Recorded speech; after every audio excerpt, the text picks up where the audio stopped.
Hello, everyone, and welcome back to Disc Golf Examiner. Today, we're bringing you coverage from the Orange Crush Disc Golf Course. This is a course preview for the 2022 Seth Burton Memorial Open. I'm your host, Brian Keegan, joined today by Josh Smith, Assistant TD. Josh, how are you? Hey, thanks, Brian, for having me. Doing well. Looking forward to seeing this course from the drone's point of view. That's right. This is our first time actually getting this type of footage from this course. And special thank you to Patrick Jackson for getting it for us. Could not have done this without him. We're going to start things off on hole 1, which is a par 4, 446 feet. And this tee shot kind of plays over a valley. I kind of feel like that's going to be a theme here in the description. Oh, yeah. Over the woods and through the woods we go on Orange Crush. 100% wooded course. Pretty difficult and amazing for Patrick to film this. I know he's playing in the tournament too, so he's getting a lot of course karma from this footage. That's right. So what's really unique about this hole, it really stands out. You have this raised basket, and it is absolutely beautiful because we are playing the longs to the golds here for Friday and Saturday for the pros, correct? That is correct. Yeah, we only have 2 elevated baskets. We found these old chimneys, part of the old park and down in the woods. So we put a basket on top of it. And there's also on number 8 for the red basket, it has an elevated basket like this. Can't wait to get to it. So we're going to move on to hole 2. It's a par 4 and it is 458 feet. This is actually down the hill from hole 1, I believe, right? Mm-hmm. That's correct. And plays through a tight wooded gap, which is going to be a very common theme on this course. It is long, it is technical, it is challenging for all players. Oh yeah, you want to just get your first shot down here somewhere where the drone's flying right now. If you can land anywhere in this area, even down to the left, you'll have a look to get down for a potential birdie 3. You got to make a heck of it. If you're on the left-hand side, a good sidearm shot will get you all the way onto this left green here. There's also a high route to the right, but it's a tough score here. If you get 3 on this one, then you did your work right. That's right. Now, hole 3 being up the hill a little bit, right? Is this one down more? 3 goes up, and then it takes a big dogleg left and goes downhill. That's right. That's right. So hole 3 is a par 4. It is 458 feet, and yeah, like Josh was saying, it kind of plays out along this gap. I see a lot of people playing the right side and having their disc hook up down the hill. Yeah, if you can just get one to where those 2 forked trees are on the right, that V tree, if you can get up here or even past that, you'll have a look down the hill into this tighter gap, which is what you see from the short tee. And just maneuvering your way through this area here is this usually the second part. If you have Coriella strength, you might be able to drive down to here on your first shot. But it's a scramble, the fast green, and it's a very good hole. And if you 3 this, you did great work again. That's right. And there's always like the skippage down here is pretty strong. So it plays pretty fast. Oh yeah. 310 or more feet of elevation change on this course, and some holes will definitely show you that. And hole 4, par 4, 329 feet. You're playing this uphill over this ravine. There's actually a little stream that comes down the middle of this gap here. Actually, 2 streams, now that I think about it, and it kind of on your left and your right hand side. So you don't want to go too far left on this hole because I've seen people get down there, and it's pretty tough footing down there. Yeah, this hole will keep you honest. You want to have a good, safe drive, land in the middle, give yourself an opportunity to throw an upshot onto this green, and then hopefully make your putt for 3. If you get trapped in any of those creeks, par is usually the best you're going to get. That's right. Hole 5 is a par 4, 469 feet just up the hill. And this one plays around to the right-hand side, dog leg right here, out along this gap. I'd say sidearm's usually the best shot here. From the long tee, I see a lot of righty sidearms, and I've also seen some backhand turnover shots with the flippy mid-range, try to make this turn right there and slowly fade to the fairway, but sidearms usually can get you your best position.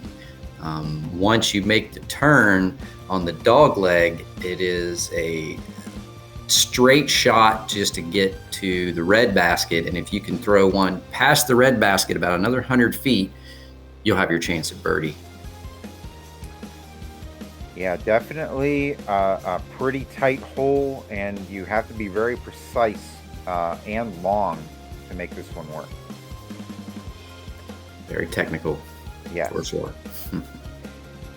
And there's just a lot of shrubbery around that you can get behind as well. So, especially on the left-hand side.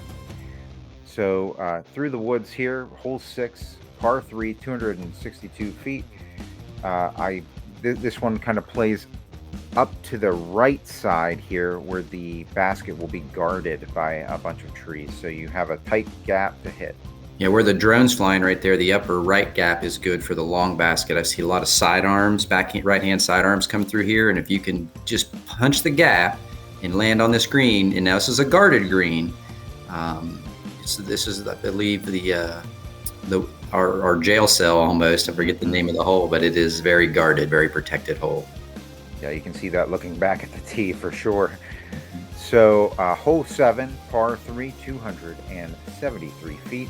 This one plays down the hill, and it's pretty straight, but to be honest with you, I think you need to have something flip over just a bit if you're right-hand backhand. Yeah, right-hand backhand, you want to throw your beat in mid-range or putter and just go straight. You don't want to accidentally get a black ace like Corey Ellis did a few years ago, but he was in good position for the par. But you want to get down. I see a lot of sidearms too on this one, just punching it down here to this grass area for the putting green on orange. And if you do it right, you can have a good chance at 2. Scrambling for 3 is also an option, but you don't want to get the bogey, which can happen if you get kicked real bad. Right. And you do have this on kind of a slanted hillside here, as you see. I've seen people miss the putt, and it rolled down quite a ways as well. Hole 8 is a par 3. It is 319 feet. This particular one, I think, is definitely twoable. Yeah, it's a tough 2 if you got a really rip one. This one's sponsored by our PDGA World Champion, Johnny Sias, who loves the number 8. So he got to sponsor number 8's tee, and this hole is called Johnny's Quest. So I would encourage all players to look at the tee signs and see the nicknames for every hole while they're out here. Right, so around to the left-hand side here, you have the basket, and obviously you have the left-hand side, which is heavily wooded, so you definitely don't want to end up down there for sure. Yeah, the fast green too. You want to stick it and not go too far down that hill. And we'll go ahead and move on to hole number 9, which is a par 4. It is 231 feet. This is all uphill from your tee shot. You have a Mando on the left-hand side there, you can see. Mm-hmm. Yeah, I see a lot of people go up this middle gap to the left with like a angled hyzer, and I see people even throw up the hill even further to where I think the drone's going to fly and try to land in this little cart path up here. Any shot that gets you clean up here in the green space is going to let you be able to score and try to be able to get that 3, because it is a very difficult hole. Lots of tight shots. There are fairways. I think that was one of our design challenges when we got Orange Crush going, was to have nice open fairways that were fair, but still have a challenge. So it was a good balance here. Right, so it is a guarded green up there. You can see the trees all within the 30 feet of the basket. So hole 10 is a par 5. It is 612 feet, and this is just a beautiful, challenging, long hole.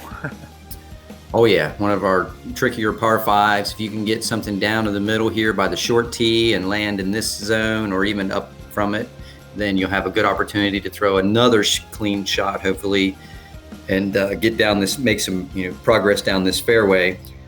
Played as a 4.3 last year, this hole, and it's 612 feet, as you said, and it is just, I see a lot of backhand, and maybe forehand roller, some type of shot that'll get you past this big tree at the end and get you on that green for the orange basket.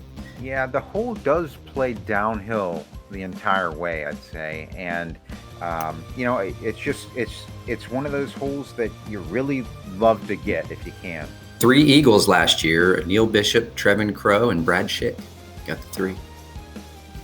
So hole 11, speaking of downhill, is a par 3, 345 feet, and this is so much more downhill than it shows here in the video, but this is a straight shot through a very tight gap once again, but down at the bottom, Josh, it is challenging.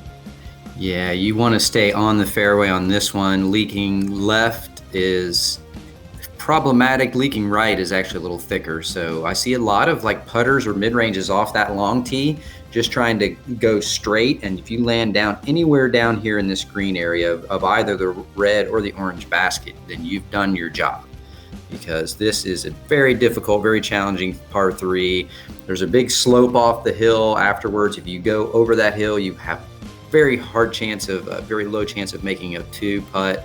So it's really about scrambling and staying on those fairways on this hole. I think it's probably about a 30-foot drop. Oh yeah, down there. Yeah. We've definitely seen some people land down there in the past, and it's very challenging because you got the slope on the other side to get that wet too. Sometimes it's best just to lay up on this one. Sometimes. Yeah. So hole 12 is a par 3, 291 feet, and this one plays once again through this gap up this hill and to the left a little bit. Yeah, you really want to hit this gap that the drone's flying through and go straight up the middle here as far as you can. If you leak off a little left, there are little holes to poke through to get to the long basket, but your best angles are usually right up here by the red and then that slow turn to the left here. It is drivable. If you have the perfect straight drive, you can get up here for a 2, and it would be an amazing 2. So right next door we have hole 13, and it's a par 3, 389 feet. Another downhill one, but this is really, when I think of this course, I think this is of this long, tight downhill shot, and how much I wish I could just hit it once. Yeah, it's one of the hardest par 3s that I've ever played. You got to get down the fairway cleanly. If you can even get down to where the drone is at right here, where this little row of trees are, you'll have a good second shot to get your 3. I've seen people pure it and get down towards all the way to the green on the red and the green basket, or the red and the orange basket. So it's possible.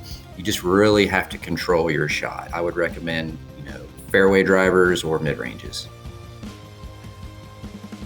Straighter, the longer, the better. Yes. So we're going to go ahead and move on to hole 14, which is right across the hillside here. It's a par 3, 377 feet. What you can't quite see in this drone shot is that you're throwing over a dip in the hill here. So you're playing hillside to the half of the other hillside. You got a low ceiling as well. Yeah, if you just get to the other side here and land in this green area where the drone's at now, you had a great drive, because it is just, you want to get through the gap, you want to get over that little chasm, and you want to land right here. Then you set yourself up for a strong backhand or power sidearm to get up over the red basket and put yourself on the green for a chance at a nice putt. It is a very difficult par 3 as well, but it's attainable. And up the hill further, we're going to move on to hole 15 here in just 1 second. We're going to swing back around and look at this elevation change. Oh yeah, it's a doozy. Yeah, really is. You'll be huffing whenever you come up that hill. So hole 15 is a par 4. It's 426 feet. This one plays dogleg left uphill, and it kind of slants downhill once you get up to the top here. Yeah, this is another interesting hole. I see a lot of backhands just trying to get up to the top and then make that, you got to stretch the D. So you want to throw a far backhand that if you're right-hander, that gets up to the top and fades a little left over this creek.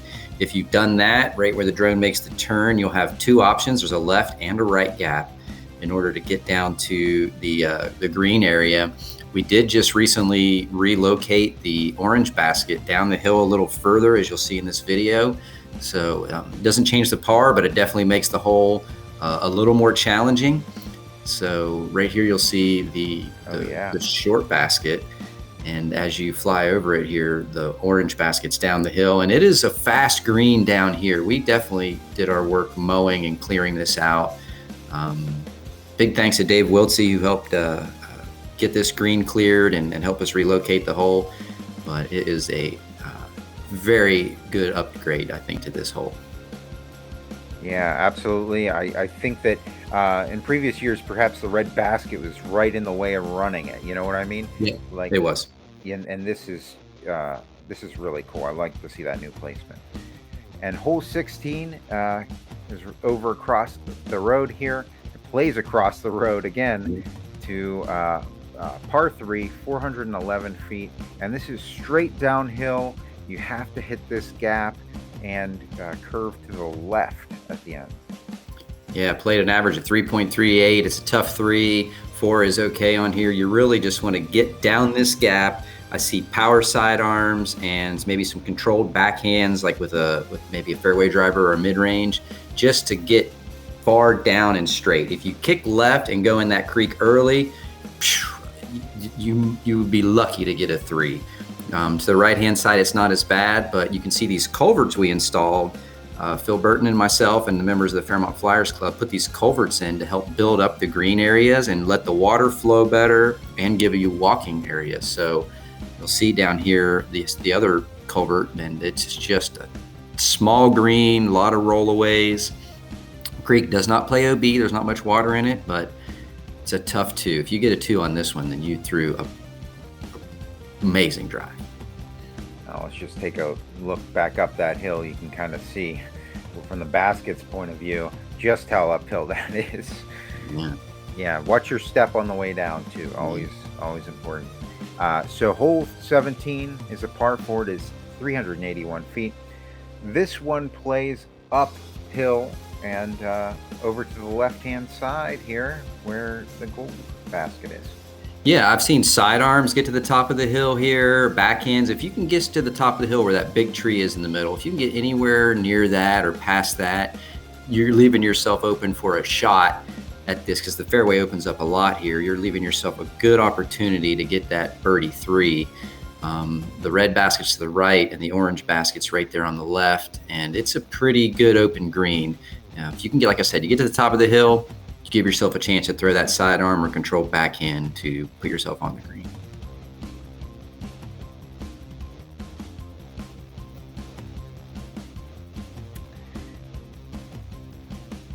Zoom in. There's a good look at that orange basket. Had to thank Innova Disc Golf for letting us get orange baskets for Orange Crush. Right. You got to be on theme. Yeah.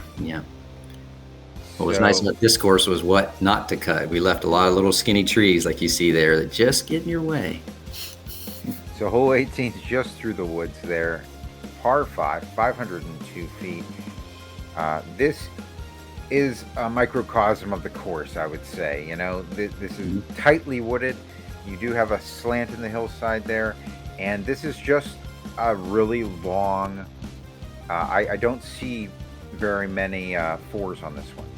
Yeah, I mean, it played 4.42 last year on the Seth Burton Memorial.